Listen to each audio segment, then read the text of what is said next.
Halika, upo ka. Naku ma'am, ang laki po pala ng bahay niyo. Alam niyo po ba, masipag na masipag po ako. Tsaka sa laki ng bahay niyo, kaya ko po itong linisan lahat. Ay, naku, buti naman. Siya nga pala, Renz, si Eden, bago mo kasama natin dito sa bahay, ano? Para may kaalalay ako maglinis, maglaba. Alam mo naman si Mami, matanda na. Probinsya ng kasambahay na naman. Ano na naman problema mo doon? Nagdala ka na naman ng panibagong basura. Pang-ilang probinsyana na kasambahay na kinuha na natin eh. Mama naman, masyado ka nagtitipid. Pwede Ben. naman tayo magbayad nung mas maayos-ayos na kasambahay. Bakit yung puro probinsyana kinukuha mo? Okay na yan. At saka ikaw, umayos ka naman sa mga dinadala ko dito. Lahat na lang umaalis, binubuli mo lagi Eh paano magkakamuka? Ano ba problema mo kung probinsyana? Malaki ma. Lahat ng mga dinadala mong kasambahay na probinsyana dito, puro palpak. Ito naman si Renz, ikaw yata ang may problema kasi. Lahat binubuli mo. Paano? Lahat ng mga probinsyana na kasambahay na kinukuha mo magkakamuka. Pare-parehas mga pangit, mga bobo, tanga. Grabe ka naman, anak. Totoo naman, May. Simpleng utos, hindi magawa ng tama. Kukupad-kupad pa. Ano? Ay, Ganon ka rin, di ba? hindi po ako tamad, sir. Tsaka, pulido po ako maglinis. Ay, biscuit. Kita mo na? Di pa nagsisimula, tanga na. Eh, sir, nahulog na naman yun. Aksidente lang yun. Kaya yung nahulog kasi nga tanga ka.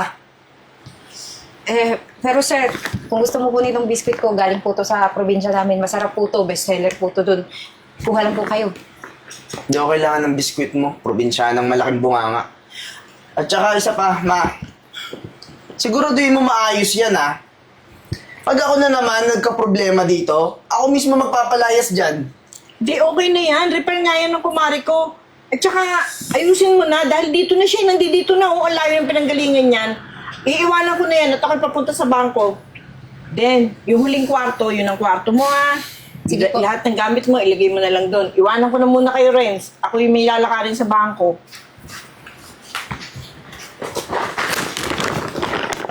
Sir, pwede na po ba ako pumunta sa kwarto?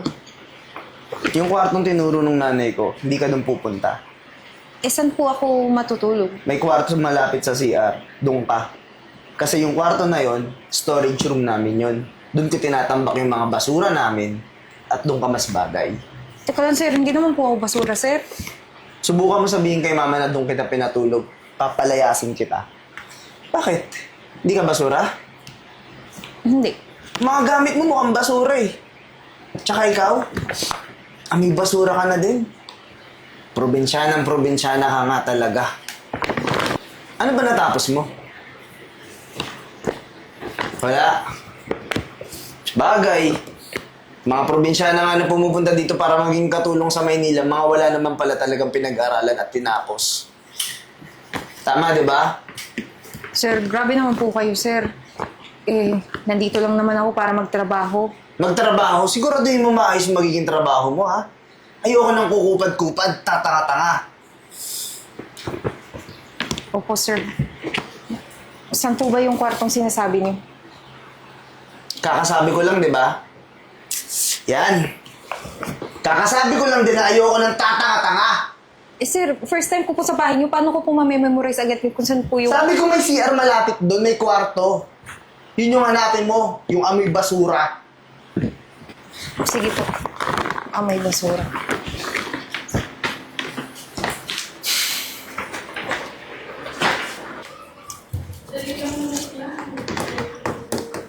Ano pa naman to? Lagi nag-error. Hi, ma'am. Ikaw po pala yung panganay na anak ni Ma'am Gina na sinasabi niya. Ito po, dinalhan kita ng merienda. Kape muna kayo. Ay, nako, thank you. Kailangan ko talaga to. Kasi may ginagawa ko, hindi ko ma-resolve ba? Nakakaasar. Ay, nagpa-fightan pala kayo, ma'am? Ang hirap nga eh. Nahirapan ako.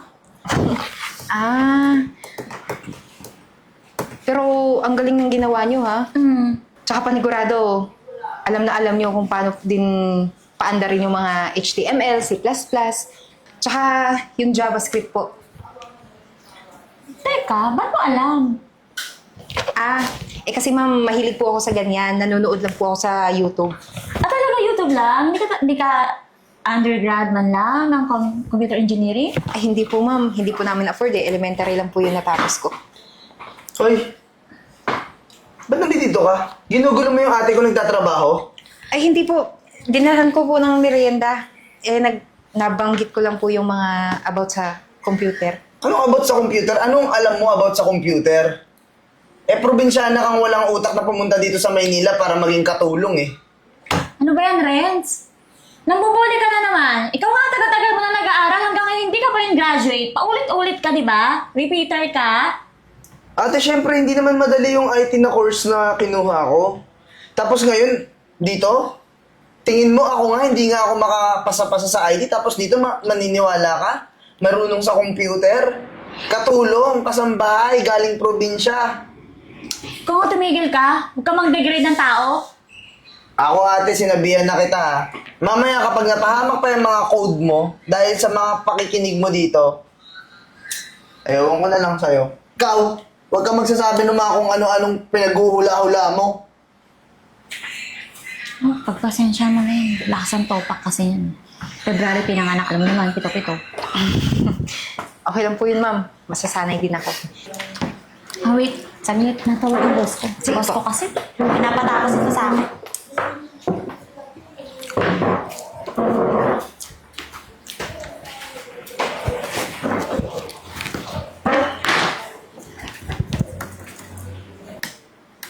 Kaya naman pala nagkamali kasi mali yung sinundan niyang kaman. Ito dapat yung code na ginamit niya. Ayan, okay na. Hoy! Ay, sir. Anong ginagawa mo? Wala po. Ba't pinapakialaman mo yung computer ng ate ko? Sinisira mo. Di ka lang tanga. Di ka lang tanga. Pakialamera ka din eh, no? Paano pag nasira mo yung mga code na Tumayo ka nga dyan. Sir, hindi ko naman po sinisira eh. Nakikita, anong ginagawa mo sa mga code niya yan? Anong alam mo sa mga code? Ha? Pag yan nasira, alam mo ba kung gaano kahalaga sa ate ko yan? Trabaho niya yung nakasalalay dito. Sorry po. Ano ba, nag-iisip ka ba? Ano? Gusto mo pauwiin kita agad sa probinsya niyo para mawalan ka na agad ng trabaho? Sir, wag- Napakasimpleng utos lang. Tapos ngayon, papakailaman mo pa to? Sir, pasensya na po, hindi na po mauulit. Mahalaga sa ate ko yung trabaho niya. Nagko-code-code ka. Anong alam mo sa mga code? Tinutulungan ko lang naman po yung ate mo Anong tutulong? Wala kang alam. Wala kang alam sa mga computer. Bobo ka. Pag may nangyari dito sa mga code ng ate ko, yari ka sa akin. Ano na naman ba to, Renz? So, wala lang ako saglit. Nag-aaway na naman kayo. Ate, tignan mo. Ano ba yun? Gusto ko ikaw makatuklas. Tignan mo yung mga code na nangyari dyan sa computer mo. Upo ka. Tignan mo. Oh, tumama. Paano nangyari to? Anong tumama? Ito mga code. Hindi na kanina kasi nag-error eh. Hindi ko magawa ng paraan. Ayan ba yung problema mo kanina sinasabi? Oo. Na hindi mo maayos? Ito yung kinukulit ng boss ko. Kailangan ko na matapos. Eh ate, sino pa ba dito magaling mag-computer? Siyempre, yung kapatid mong magaling, ako. Talaga ba? Ako nag-ayos niya ate. Thank you! Lifesaver ka talaga. Oh my God. Kailangan ko talaga to. Naku. Di ba mag-OJT ka na this semester? Opo ate, kaso wala pa ako nakikita kasing company na pwede kong pasukan eh. Ganda na lang. Pasok, i-refer kita sa company namin. Kasi, alam mo to eh. Talaga ate? Na-resolve mo. So, sabihin ko sa boss ko, ipapasok ka namin. Para pag nakagraduate ka, pwede ka na i-hire. Permanent ka na as employee. Sige po ate, excited na ako. Sige. Ano ginagawa mo dyan? Maglinis ka na doon. Bilisan mo.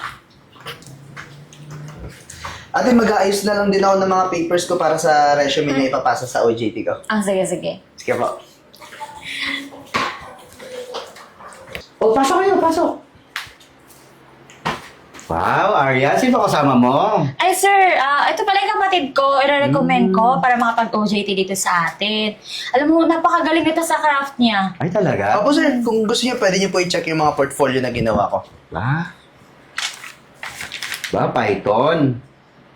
Anong expertise mo? Python, HTML, C++. Saan ka magaling? Saan ka pinakamagaling? Actually, sir, sa lahat po. Kaya ko po lahat yan. Alam mo naman yung mga AI technology kasi yun ay uso ngayon. AI? Oo. Opo. May idea po ako. Alam ko po lahat yun. Okay. So, hanggang ilang module lang kaya mong tapusin sa isang araw, just in case? Siguro, sir, kahit ilan. Kung ano po yung mga expected nyo na module na pwede ko matapos, kayang-kaya ko po yun tapusin. Kasi mga senior namin dito, kaya hanggang 3. Eh, sinasabi ni Aryan, magaling ka raw. So, kayang ba 5? 5? Sige po. O, Kaya ko sige. po yan. Ganito ha. Bigyan ko na lang siya ng other work. Sayang naman kasi kung mag-OJT ka lang dito, di ba? Magtitipla ka lang ng kape, uutos-utusan ka ng mga programmer. Maganda, bigay ko sa kanya, Aryan, bigyan ko siya ng mga remote work. Kumbaga, bigyan ko siya ng mga modules, uwi niya, tapos doon na gawin sa bahay. At least, sabi mo, nag-aaral pa siya, di ba? Yes. Oh, yes po. So, pwede pa siyang mag-aral, tuloy niya pag-aaral niya habang ginagawa niya yung module. And 20,000 per module lang bibigay ko sa kanya. Okay ba sa'yo yun? Goods ka na dyan. Naku po, sir. Okay na okay po. Malaki na nga po yun eh. Talaga? Opo. O sige, bigyan kita ngayon ng module ha. Tapos, Aryan, gabayan mo na lang din kung ano yung ginagawa natin dito. Yes po. And for sure, kung magaling naman, Diyos ko, alam mo na yan. Alam mo na yung ginagawa mo, di ba? Opo. So, start ka na. Kaya mo na. Sige po, sir. O sige. So, Aryan, bigyan mo siya ng 5 module. Iuwi niya sa bahay. And bukas, kung kaya mo na tapusin, bigay mo sa akin yung natapos mo. Okay po. Walang Okay. problema. Alright. So, Thank you so much, sir. thank you. Thank you, Congrats. Okay. Dalingan mo ha. Opo.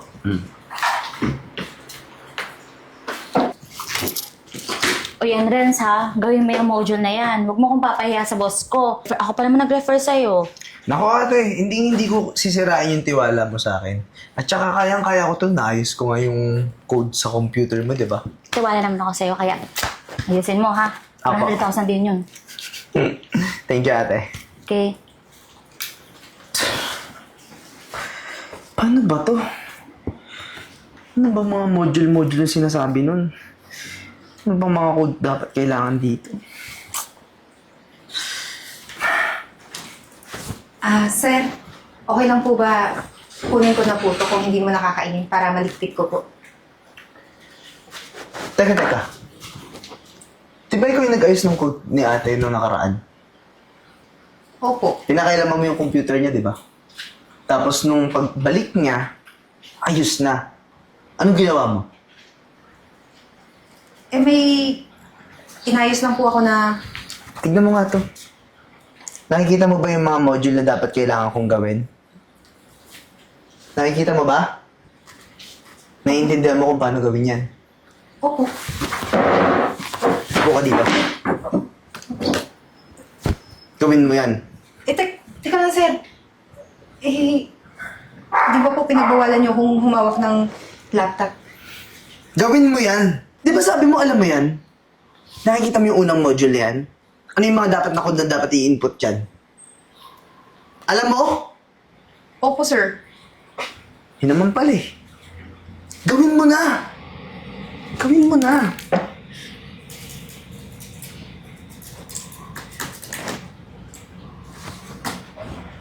Okay na po. Bilis ah. Kung ano? Okay na po, sir. Hindi pa! Hindi ka aalis. Lahat ng mga projects na kinuha ko, ikaw magtatapos nun. Lahat ng mga module at iba pang mga code na dapat kailangan kong gawin, ikaw gagawa. Sir, hindi ko po tatrabaho. Di ba katulong ka dito? Ako amo mo, di ba? Sundin mo ako. Sundin mo na yung isa. Bilisan mo! Ito na po. Bilisan mo pa! Renz, ano yung naririnig ko na naman?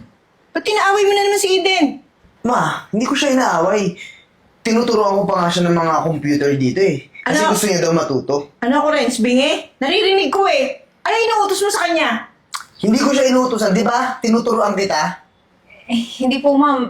Pinapagawa niya po itong mga module na pinapagawa ng company ni Miss Arian. Alam ko, Eden. Kanina pa ako nakikinig doon. At alam ko yung pinagagawa ni Renz. So, Renz, ngayon, maliwanag pa sa sikat ng araw. Hindi mo alam yung pinapagawa ni ate sa'yo. Si Eden ang pinagagawa mo. Ibig sabihin, talagang ikaw ang walang alam.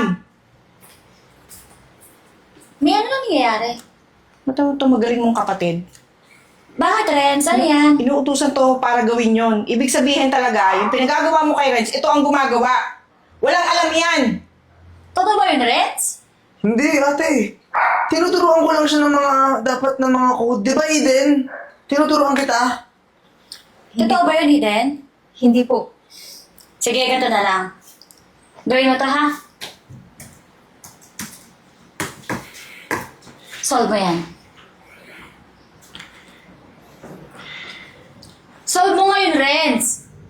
Kung hindi ka talaga nagsisinungaling. Sige.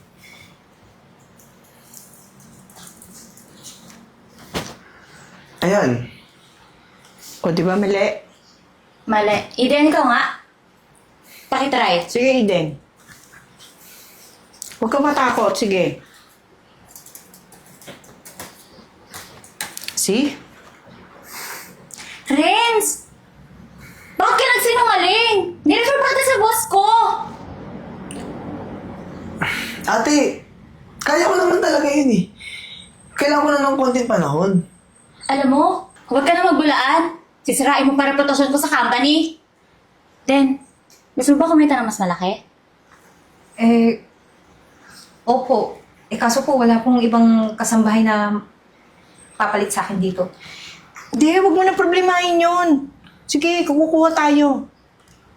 Sa company na namin, bawat module, may 20,000. Gusto mo ikaw na lang, kapalit ni Renz? At Ate, ikaw, huwag ka ano lang po? sumabat. At ikaw, Renz, dahil sinungaling ka, i-refer kita as janitor ha, sa company.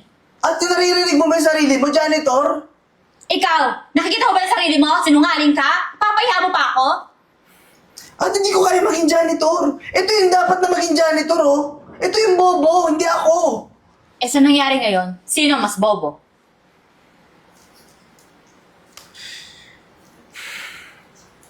Ma'am, pasensya na po sa nangyari ha.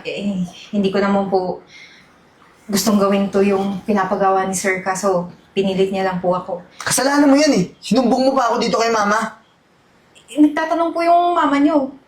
Hindi pati siya nagsumbong. Kanina pa ako doon, tinitingnan kita. Alakas kaya ng sigaw mo. Rinig pa sa labas. Sige na, sumama ka kay ate. Sige po.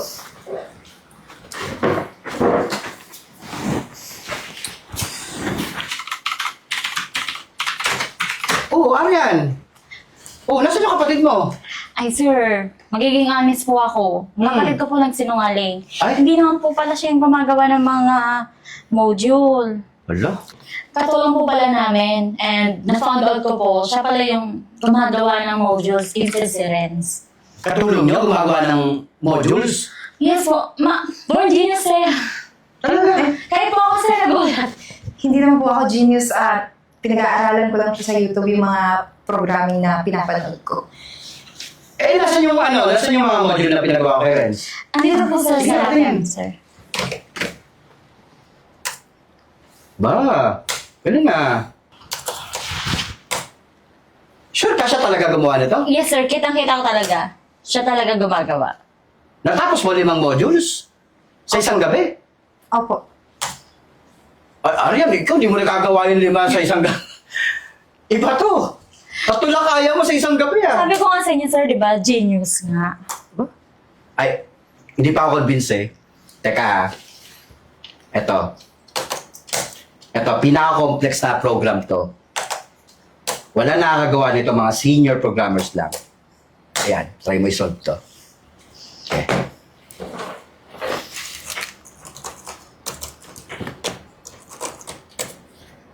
Okay na po. Hala, kunin mo nga. Alam mo ako, tinatapos ko to dati nung kagagraduate ko lang, mga 3 araw. Ikaw, segundo lang. Saka sir, yung mga program na ginagawa nyo, pwede nyo po i-convert into native mobile app. Ay, wow! Alam niyo yung mga terms sa ganyan, ha? Uy, na-impress ako sa'yo, ha? O, ganito na lang. Siya ba yung re-recommend mong bago? Yes sir. O, ganito, ha? Kukunin kita as part-timer muna. Okay lang ba sa'yo? Okay lang po sir. Kaso commission-based lang to. Naku, okay lang po kahit yung basic lang po. Ah, basic. Okay siya sa basic. Alam ba magkano ang commission namin? Hindi po. Pag nakatapos ka ng isang program, isang buong app, may 1 million ka. Sir, 1 million? Tanong mo to. Ang laki naman po, sir. Parang sobra-sobra naman po yun. Ano ka ba yung mga program sa amin, mga multi-million. International yung clients namin. So, deserve mo naman yung 1 million pag nakatapos ka ng isang program. So, okay ka ba doon? Opo. O, ganito. Mag-start ka na bukas.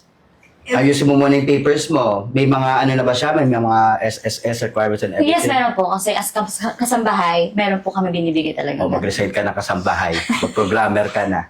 Sige po, sir. Salamat po talaga, ha. Sige, mag-start ka na bukas. Tapos, pag nakita ko yung performance mo, malay mo, maging senior programmer ka, parang si Arian. Mas malaki yung commission noon. Sige po, sir. Diba? O, sige, congrats. Ay, thank you po. Thank you, sir. Sige.